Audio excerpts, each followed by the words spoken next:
Hi Kickstarters, I'm Fergus Urquhart, the founder of Blackout Studios and the CEO and founder of Obsidian Entertainment. We've spent years putting a whole group of people together who love making role-playing games and are really the best guys on the planet to do it. We're excited to talk to you today about... After we launched, it was sort of like, you don't even know, and I was talking to Brian Fargo about this, and they did Torment, which actually earned a little bit more than Eternity. And when they went out, it's like, well, what's gonna happen, and you hope that you have a good idea, and it's even like when you're launching a game, you don't always know. We were making bets to see how much we would make in the first day, and a lot of us didn't think that we would make more than $100,000. And I think by the time I hit refresh, so I put it up there and I hit refresh and we already made like $800, like in 10 seconds.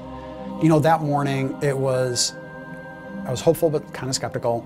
And when it launched and it started getting money, I was like, oh, okay, cool. People are looking at it and they're giving money, but I didn't really perceive the rate that it was going up. So I'd go into someone's office and I'm talking to them about a thing and they were just sitting there with F5 on the Kickstarter page going, they're like, another 5,000.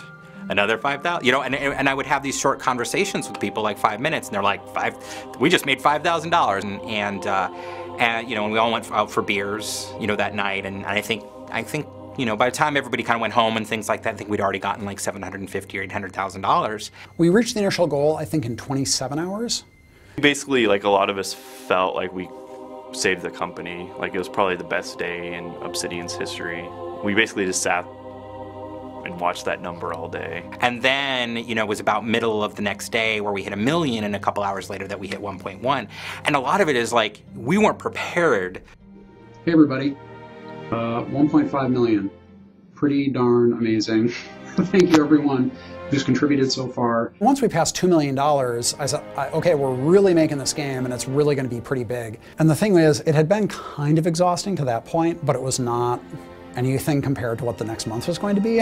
Because it meant, oh, we all have to be in this weekend because we need stretch goals and we need this and we need that and we need to be communicating. We were really overwhelmed by how much money came pouring in. We were kind of expecting it to be high, but not that high and not that fast. And so people really demanded stretch goals right away. So the stretch goal is a way of saying, okay, this is funded. Do you want more of this stuff? But we did not have those nailed down at all. So the next morning, got up, ate, went to work, and we all just got in the lounge and we're like, okay, I guess people want us to make this game. What else are they going to want us to make?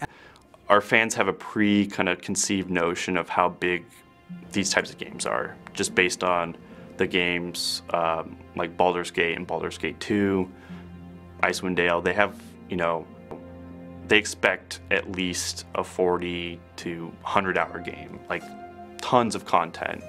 All of us were in a lot of ways scrambling. I mean, and hopefully what it looked like from the outside is that, wow, we had our crap together. On the inside, it didn't always feel that way. And people noticed. Like some people would say, like, it sounds like you guys are just kind of making stuff up as you go along. And I'm like, well, like, I kind of am. And they're like, well, why isn't this all thought out? Because that's why we're kickstarting it.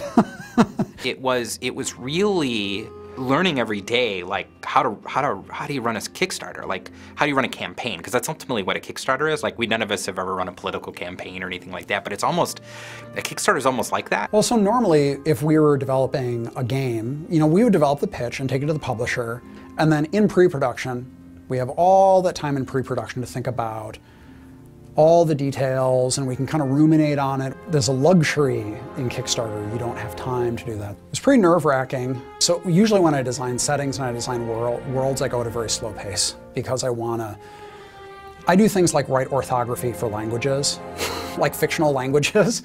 I research a lot and do a lot of things over time, but I needed to suddenly just turn things around, almost, not quite daily, but very rapidly. My next update will actually be about mechanics. Today I wanted to talk about the souls and the technology stuff. So the final few days of the Kickstarter, we were pushing towards kind of the highest amount that a game ever made with Kickstarter. We made almost as much the last day as we made the first day.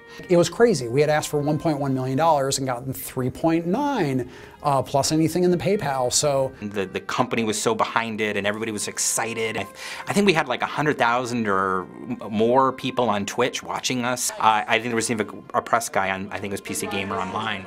He even said, that was his whole thing. It was like, wow, it was just fun to be there with them and everybody else. We were so excited that it was distracting to the other teams at Obsidian. 3, 2, 1,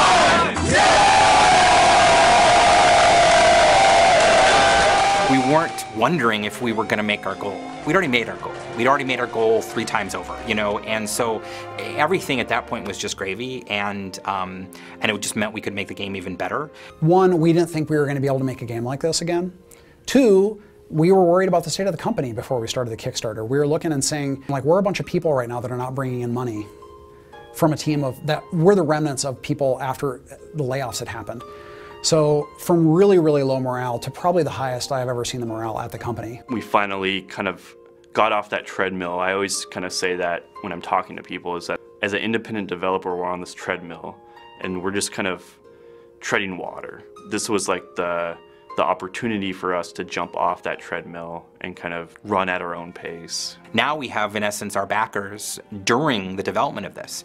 And it's serious to us because they've already given their money, so we owe them. Like, it's our responsibility that we hold up our end of the bargain as much as we can. We're gonna see if we can do it.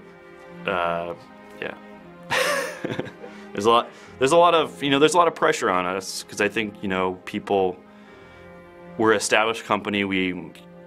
Obsidian and our team has a responsibility to our backers and to Kickstarter and for the future of Kickstarter to actually produce a game that's good and produce something that people will enjoy so that people trust Kickstarter and people will trust us so we can continue working on games like this. It's all on us right now. It's, there's not a publisher involved.